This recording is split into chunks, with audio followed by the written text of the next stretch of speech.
নমস্কার, দেখছেন কলকাতা টিভি। আপনাদের সঙ্গে রয়েছি আমি ঋষিকেশ। নেপালে হরপা বানে একেবারে বিধ্বস্ত পরিস্থিতি। হরপা বানের জেরে যেভাবে কাদা জল মাটি বেরিয়ে আসছিল বা একেবারে সেই স্রোত দেখা গিয়েছে, তাতে কিন্তু ভেসে গিয়েছে বাড়ি ঘর গাড়ি, সেতু পর্যন্ত ভেসে গিয়েছে। বিধ্বস্ত অবস্থা সেখানে। ১৫০রও বেশি মানুষের মৃত্যু হচ্ছে বলে জানা যাচ্ছে।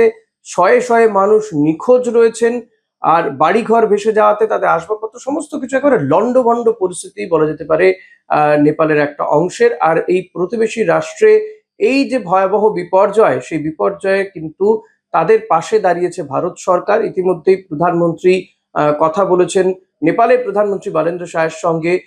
পাশাপাশি আমাদের দেশের যে সমস্ত পার্টে ক্ষতিগ্রস্ত হওয়ার আশঙ্কা রয়েছে, অর্থাৎ বিশেষ করে বিহার বা উত্তরপ্রদেশের কিছুটা অংশ, সেই জায়গাতে কিন্তু ইতিমধ্যেই সেখানে জরুরি ভিত্তিতে ব্যবস্থা নেওয়া হয়েছে। তবে প্রতিবেশী রাষ্ট্রের এই বিপর্যয়ের দিনে কিন্তু যথেষ্ট উদ্বিগ্ন রয়েছেন আমাদের রাজ্যের মুখ্যমন্ত্রী শুভেন্দু অধিকারী। তিনি বারবার গতকালও খোঁজ নিয়েছেন, প্রত্যেকটা মুহূর্তে তিনি সেখানকার আপডেট নিচ্ছেন। এবং এই যে নেপালে যে ভয়াবহ হরপা বান, তার জেরে কিন্তু বহু পর্যটকও তারাও কিন্তু নিখোঁজ রয়েছেন। যারা ভারতের পর্যটক, প্রায় ১০০রও বেশি পর্যটক কিন্তু নিখোঁজ রয়েছেন বলে জানা যাচ্ছে। এবং এই পর্যটকরা কৈলাস মানস সরোবরে গিয়েছিল, সেখানে গিয়েই কিন্তু এই হরপা বানের জেরে তারা নিখোঁজ হয়ে গিয়েছেন। এখনো পর্যন্ত তাদের কোনো খোঁজ পাওয়া যাচ্ছে না।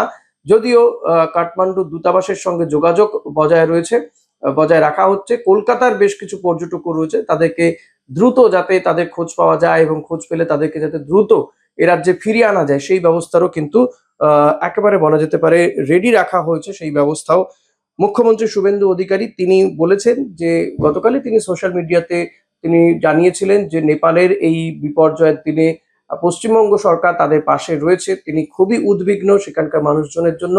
তারা সবসময় পাশে রয়েছে, রাজ্যবাসী বা রাজ্যের সরকার সবসময় তাদের পাশে রয়েছে। যে কোনো প্রয়োজনে কিন্তু তারা সাহায্য করতে তৎপর বা সাহায্য করতে চান বলে, সাহায্যের হাত বাড়িয়ে দেবেন বলেও কিন্তু সোশ্যাল মিডিয়াতে জানিয়েছিলেন শুভেন্দু অধিকারী। এর পাশাপাশি যেটা জানা যাচ্ছে যে রাজ্য সরকারের পক্ষ থেকেও কিন্তু ইতিমধ্যেই টোল ফ্রি নাম্বার চালু করা হয়েছে। রাজ্য সরকারের তরফে জরুরি হেল্পলাইন নাম্বার চালু করা হয়েছে ভারতীয় দূতাবাস নেপালে।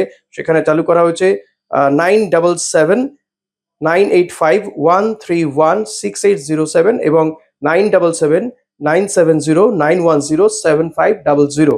এছাড়া ভবানী ভবনে পৃথক পুলিশ কন্ট্রোল রুম চালু করা হয়েছে।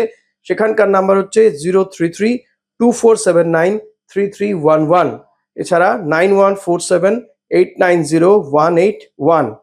যারা আটকে পড়েছেন তাদের সকলের নিরাপত্তা, দ্রুত উদ্ধার এবং সুস্থতার জন্য প্রার্থনা করেছেন মুখ্যমন্ত্রী শুভেন্দু অধিকারী। এখন দেখা যাক যে এই যে নেপালের এই ভয়াবহ বিপর্যয়, সেই বিপর্যয়ের মধ্যে যে সমস্ত মানুষ নিখোঁজ হয়ে গেছেন, আটকে পড়েছেন, তাদেরকে কত দ্রুত দেশে বা রাজ্যে ফিরিয়ে আনা যায়। এবং সেক্ষেত্রে রাজ্য সরকার যে সদা তৎপর রয়েছে, উদ্যোগী তারা, সেটাও যেমন বোঝা গিয়েছে, কিন্তু কতটা তৎপরতার সঙ্গে তাদেরকে নিয়ে আসা যায়, ঘরে ফেরানো যায়, যতক্ষণ পর্যন্ত সেটা না হচ্ছে, নিঃসন্দেহে রাজ্যের অভিভাবক হিসেবে মুখ্যমন্ত্রী শুভেন্দু অধিকারী তিনি তো উদ্বিগ্ন সেই সমস্ত পরিবারগুলোর মানুষজনও, এবং তাদের মুখে কোথাও গিয়ে একটু হাসি ফোটাবে বা স্বস্তি দেবে যখন তারা ঘরে ফিরে আসবে। এখন দেখা যাক কত দ্রুত এই বিপর্যয়ের থেকে তাদেরকে বার করে আনা সম্ভব হয়।